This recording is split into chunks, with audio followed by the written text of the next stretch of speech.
Hello, hello student. I'm Shama Pari from Pioneer High School. आज मैं आपको Hindi grammar के सेकेंड चैप्टर पढ़ाऊँगी। फर्स्ट चैप्टर तो हो गया था भाषा और बोली। सेकेंड चैप्टर है वर्ण और वर्णमाला यानी लेटर एंड अल्फ़ाबेट। जैसे अल्फ़ाबेट हम लोग ABCD इंग्लिश में पढ़े हैं ना, वैसा ही हम लोग इसको हिंदी में पढ़ेंगे। पहले देखिए, पहले वर्ण यानी कि लेटर्स, जैसे कि का, खा, गा, घा, ये सब हिंदी में जो होता है ना, उसको हम लोग क्या कहते हैं, वर्ण कहते हैं। जैसे देखिए, भाषा की सबसे छोटी ध्वनि क्या कहलाती है, वर्ण।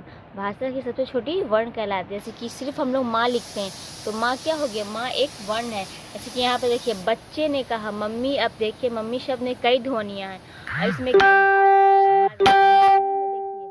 माँ, आ, फिर माँ, फिर दूसरा माँ, फिर आ, और इसमें यानी कितनी टोटल कितनी ध्वनि है, 6 ध्वनि है।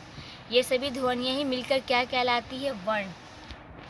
ऐसे कि अपने चारों बहुत सी ध्वनि हम लोग आवाज़ें सुनते हैं ना, जैसे कि पंखे की आवाज़, साए साए, इसी तरह बस की घर घर ट्रिप, टेलीफोन की ट्रेन, इसी तरह हम लोग रेलगाड़ी की छुक छुक आवाज़, इस तरह ये सबको हम लोग क्या कहते हैं, ध्वनि कहते हैं। और वर्णों का क्रमबद्ध समूह वर्णमाला कहते हैं। यानी कि जैसे कि एक वर्ण हम लोग का लिखा, का एक वर्ण हम लोग जैसे कि लिखे, जैसे कि एक वर्ण हम लोगों ने क्या लिखा, का लिखा, तो ये का एक वर्ण हो गया। उसी तरह हम लोग उसमें मिला दिया ला, तो ये क्या हो गया, का ला कल, तो ये क्या कहलाया, ये कहलाया वर्णमाला। वर्णों के 2 रूप है, एक होता है स्वर और एक होता है व्यंजन। जिस तरह हम लोग इंग्लिश में पढ़े हैं ना, स्वर वॉवेल्स पढ़े हैं ना, AIOU, कितने वॉवेल्स होते हैं इंग्लिश में, 5 वॉवेल्स। उसी तरह हिंदी में उसको हम लोग स्वर कहते हैं। कितने होते हैं, 11 होते हैं। जिन वर्णों को बोलने में वर्णों की सहायता नहीं ली जाती उन्हें स्वर कहते हैं। जैसे हिंदी में कितने होते हैं, स्वर 11 होते हैं। जो हम लोग पढ़े हैं ना, LKG UKG में आ ई ऊ री ए ओ औ, ये सब क्या है, ये सब स्वर है, याद रखना है। कितने स्वर होते हैं हिंदी में, 11। और कॉन्सोनेंट यानी कि व्यंजन, जैसे कॉन्सोनेंट हम लोग इंग्लिश में पढ़े हैं ना कि 5 वॉवेल्स, कितने वॉवेल्स होते, 5। और कॉन्सोनेंट कितने होते हैं, 21 होते थे, BCD, ये सब क्या होते थे, कॉन्सोनेंट। उसी तरह हम लोग हिंदी में पढ़ेंगे व्यंजन। व्यंजन इन सबों को छोड़कर जो आपका का, खा, गा, घा, ई, का, खा, गा, गा, चा, छा, जा, ये सब होता है, ये सब क्या होता है, ये सब होता है व्यंजन। जिन वर्णों को बोलने में अन्य व्यंजनों की सहायता ली जाती है उन्हें स्वर कहते हैं। हिंदी में इनकी संख्या, हिंदी में व्यंजन की संख्या कितनी है, 33। कितनी है, 33 है। और स्वर की कितनी संख्या है, 11। याद रखें, स्वर 11 और व्यंजन कितना है, 33 है। ये सब देखिए, ये जो हम लोग आता है ना हमारा री, त्री, ज्ञा, अक्ष, ये सब क्या है, ये सब संयुक्त व्यंजन कहलाते हैं। कौन सा व्यंजन कहलाते हैं, संयुक्त व्यंजन कहलाते हैं। तो इसमें देखिए चाचा शब्द में कितनी ध्वनि आई, कितनी बार आवाज़ें आई, 4 बार। जैसे हिंदी वर्णमाला में कितने स्वर होते हैं, अभी हम बताते हैं कितने स्वर होते हैं, 11। तो 11 में इसको लगा लीजिएगा। उसी तरह शाह और रा वर्णों से बना संयुक्त शाह कहलाता है।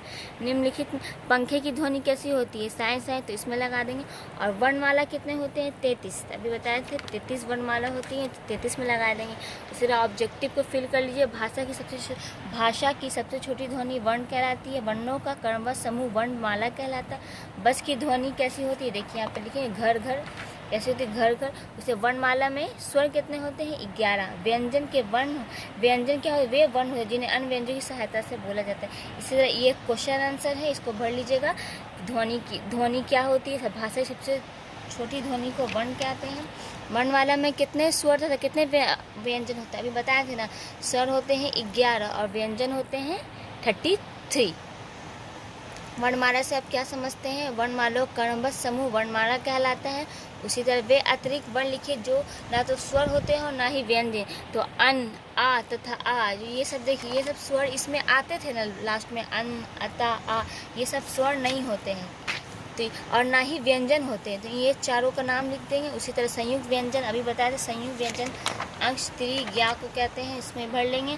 इन सब की ध्वनियाँ लिखनी है। बादल की कैसी बारिश होती है तो कैसी आवाज़ होती है, रेलगाड़ी की, ट्रेन की, कुत्ते की और बिल्ली की, सबकी ध्वनि होती है। इसकी ध्वनि को लिखना था। ये आपका सेकंड चैप्टर भी कंप्लीट, इसको आप लोग बुक में फिल कर लीजिएगा। Okay, good bye.